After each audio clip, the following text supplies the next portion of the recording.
Sir video में दो main बातें कवर करूंगा। सबसे पहले कि ऑनलाइन कुरान टीचिंग कैसे की जाती है, किन टूल्स और किन सॉफ्टवेयर की जरूरत होती है, क्या उसका मुकम्मल प्रोसीजर है। नंबर 2, पढ़ाना आता है, मोबाइल फोन यूज करना आता है, लेकिन सबसे बड़ी चीज कि स्टूडेंट कहां से लें।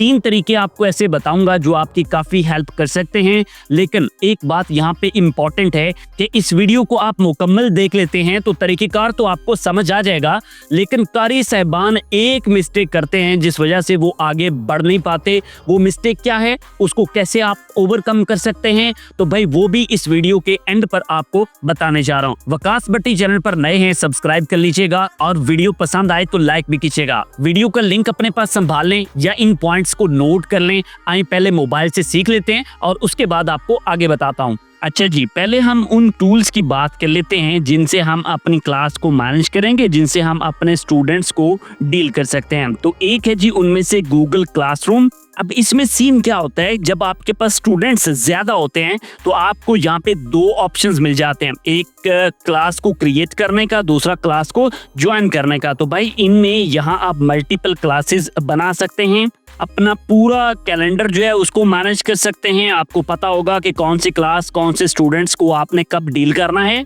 इसके अलावा आप अपने क्लासरूम के फोल्डर्स भी बना सकते हैं अगर आपके पास स्टूडेंट्स बहुत ज्यादा हो जाते हैं। तो नाम है जी इसका गूगल क्लासरूम। इसके अलावा एक और कारआमद टूल है जिसको गूगल मीट का नाम दिया जाता है। अब यहाँ पे आपके पास ये न्यू का ऑप्शन दिखाई दे रहा है। जब हम इसको क्लिक करके ओपन करते हैं तो भाई इधर 3 ऑप्शंस हमें मेन दिखाई देते हैं। एक है जी क्रिएट लिंक का, दूसरा है शेड्यूल करने का, यानी आप डायरेक्टली अपने स्टूडेंट्स को यहाँ पे एक कॉल जो है, एक मीटिंग कॉल जो है वो दे सकते हैं। उसके बाद आप चाहें तो शेड्यूल कर सकते हैं। अगर आपके पास स्टूडेंट्स ज्यादा हैं तो आप उनके लिए यहाँ पे ग्रुप भी ऑर्गेनाइज कर सकते हैं।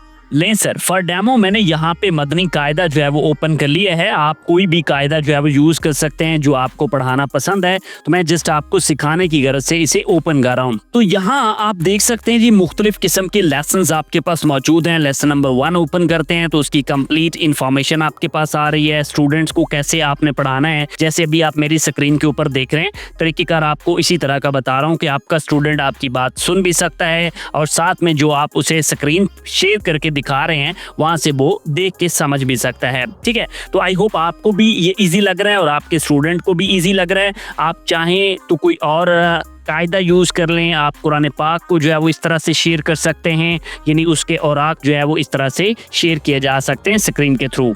अच्छा, एक चीज नोट करें, देखें सिंपल कितना ज्यादा है। जैसे हम खुद पढ़ते हैं तो इसी तरह हम अपने स्टूडेंट के सामने इसका लेआउट रख रहे हैं और यहाँ से एक एक लफ्ज जो है वो उसे पढ़ा रहे हैं, सेम उसी तरह से जैसे हम अपने सामने बैठे हुए स्टूडेंट को डील करते हैं। ठीक हो गया। ले सर, पढ़ाने का तरीका आपने सीख लिया। आपके माइंड में कोई भी बात है ना, उसको यूट्यूब कमेंट में पूछ लें और आपने हेजिटेट बिल्कुल भी नहीं करना। छोटा सा पॉइंट भी है वो भी आप पूछ सकते हैं। अब आपको मैं 3 तरीके बताने जा रहा हूं जो सर स्टूडेंट्स लेने में आपकी हेल्प कर सकता है।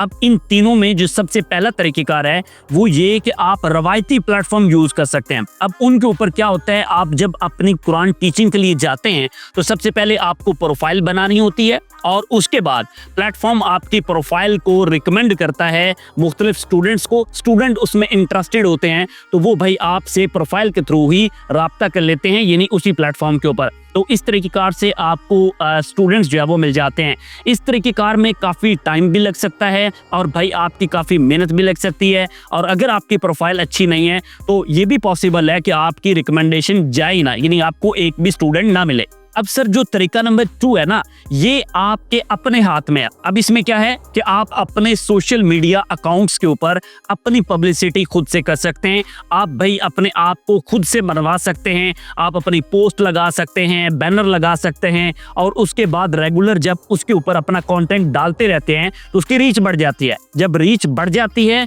लोग आपको भाई देखते हैं, आपके काम को पसंद करते हैं, तो वो आपसे राब्ता कर सकते हैं और इस तरीकेकार से भी स्टूडेंट मिल जाते हैं। लेकिन सर ये काम भी रातों रात नहीं होता, इसमें भी आपका टाइम लग सकता है, मेहनत लग सकती है और आपकी कंसिस्टेंसी बहुत ज्यादा मैटर करती है। अब जो तीसरा तरीका जो मुझे पर्सनली काफी पसंद है वो ये है कि सर आप अपनी एक वेबसाइट, अपना एक ब्लॉग बना लेते हैं। अब इससे क्या होता है, आपकी अपनी एक ब्रांडिंग भी बन जाती है और उस ब्लॉग के ऊपर अपने कंटेंट को अपलोड करें, अपनी क्रिएटिविटी और अपनी स्किल लोगों को दिखाएं। सर जब लोग आपके काम को देखते हैं, आपकी वेबसाइट के ऊपर ट्रैफिक बढ़ता है और आप उसके ऊपर अच्छे ब्लॉग डाल रहे हैं, अच्छा कंटेंट पब्लिश कर रहे हैं, तो आपकी वेबसाइट जो है वो रैंक कर सकती है। जब साइट जो है वो रैंक करती है, जाहिर है वो स्टूडेंट्स हैं या फिर उनके पेरेंट्स हैं, अब वो आपसे खुद से राब्ता करके भाई आपकी बुकिंग ले सकते हैं। अब मैं भी ये समझता हूँ कि वेबसाइट बनाना और वेबसाइट को चलाना इतना आसान काम नहीं है, लेकिन इस मुश्किल काम के अंदर आपको एक बेनिफिट जरूर होता है कि आपकी अपनी एक फेस वैल्यू बन जाती है, आपका अपना एक पर्सनल ब्रांड बन जाता है। अगर आपको ये तरीकेकार नहीं पता कि साइट कैसे बनाई जाती है, ब्लॉग अपना कैसे सेटल डाउन किया जाता है, तो भाई मेरे चैनल के ऊपर साइट बनाने का तरीकेकार, ब्लॉग बनाने का तरीकेकार और पूरी प्लेलिस्ट मौजूद है। हाँ, स्टार्टिंग में एक बात मैंने आपसे की थी कि बहुत सारे कारी साहिबान किस वजह से फेल हो जाते हैं। भाई इस वजह से कि लोग अपनी इंग्लिश लैंग्वेज को इंप्रूव नहीं करते। अब कारी साहिबान अक्सर मदरसे में पढ़ते हैं, उनकी इंग्लिश कंपैरेटिवली थोड़ी कमजोर हो सकती है। तो इसमें क्या होता है जी, आपने अपनी लैंग्वेज स्किल को इंप्रूव करना है, क्योंकि जो स्टूडेंट्स आप लेना चाहते हैं वो फॉरेन के स्टूडेंट्स उनमें ज्यादा होते हैं, तो उनके साथ कम्युनिकेट करने के लिए आपको कौन सी लैंग्वेज चाहिए, वो इंग्लिश लैंग्वेज चाहिए। हाँ, एक चीज जरूर है कि आपको कोई बड़ी हाई फाई किस्म की लैंग्वेज नहीं चाहिए होती है, आपको जस्ट ये चीज आनी चाहिए कि स्टूडेंट को कैसे कहना है, अगला पेज खोले, कैसे कहना है कि ये चीज पढ़े, इसको रिपीट करे। बेसिक में इतनी चीजों को कवर अप करें, इतनी चीजों को इंग्लिश में सीखें और उसके साथ साथ अपने इंग्लिश को इंप्रूव करते रहें। आपका इंग्लिश बोलचाल जितना अच्छा होगा उतने ही आपके ग्रोथ के चांसेस ज्यादा होते हैं। अच्छा, एक चीज मैं बड़ी क्लियर आपको बताता रहता हूँ सारी वीडियोस के अंदर, और इसमें भी बता देता हूँ कि इंटरनेट के ऊपर कोई सा भी काम आप जब करते हैं ना, तो उसमें ऐसा नहीं होता कि आपकी ओवरनाइट सक्सेस हो जाए। आपकी कंसिस्टेंसी, काम की क्वालिटी और आपकी लगन जो है वो आपको आगे तक लेकर जा सकती है। इसलिए अपना एक पक्का माइंड बनाएं कि आपने इस काम को करना है। जब आप ये डिसाइड कर लेंगे ना, तो फिर आपका एक विजन बन जाएगा, आपको मोटिवेशन अंदर से मिलती रहेगी और आपके आगे बढ़ने के चांसेस ज्यादा हो जाते हैं। आई होप आपने सारी चीजों को अच्छे से समझा है। माइंड में कोई भी क्वेश्चन हो, कोई भी दिक्कत हो, हेजिटेट नहीं करना, कमेंट्स में पूछें। मिलते हैं आपसे एक और वीडियो के साथ। अल्लाह हाफिज।